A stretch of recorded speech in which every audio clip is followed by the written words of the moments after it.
হ্যাঁ শোনো বলো। হ্যাঁ আমার খাওয়া হয়ে গেছে। তোমার?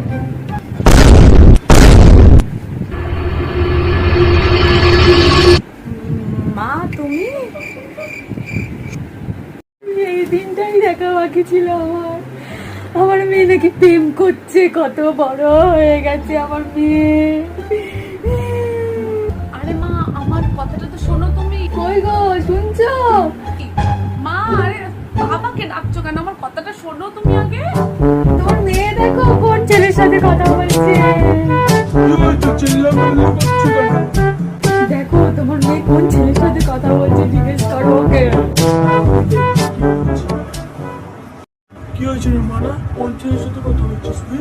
আরে বাবা, আমার কথাটা তো তুমি শোনো। ও খুব ভালো ছেলে, তুমি একবার ওর সাথে কথা বলে দেখো। হ্যাঁ তুই সব জানিস, ও ভালো ছেলে, তুই তো জ্যোতিষী, তুই সব জানিস। জানোয়ার মেয়ে কোথাকার একটা। চুপ কর, আমি ওকে বলছি তো। নাম কি? হাবুল বাবা। কুল নামের কোনো ছিড়িবিদ্যি নেই। নামেরই কোনো ছিড়িবিদ্যি নেই, তাহলে ছেলেটা কেমন হবে এবার বুঝে যাচ্ছে। আমার পড়াশোনা শিখিয়ে আমার যে কি হাল হলো, এই মেয়েটাকে আমার পড়াশোনা শিখিয়ে কোনো লাভ হলো না, খালি পয়সা খরচা হলো। ভগবান। উফ, তুমি একটু চুপ কর, সারাদিন শুধু ফ্যাস ফ্যাস করে কেঁদেই যাবে। আর মনা, সেটা কি কাজ করে?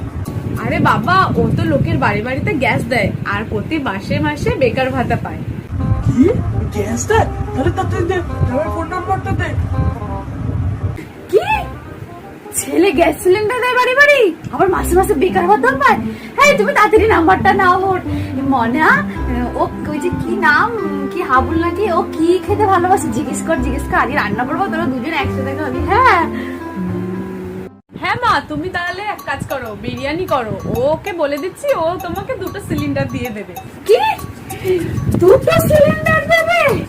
এই তুমি এক সপ্তাহের মধ্যে বিয়েটা ঠিক করো তাড়াতাড়ি। নে আমাকে জামাইয়ের নাম্বারটা দে। আমার মেয়ে ভালো ছেলেই পছন্দ করেছে। যাই আমি রান্না সব জোগাড় করি, ঠিক আছে মনা? তুই ওকে ডেকে নে।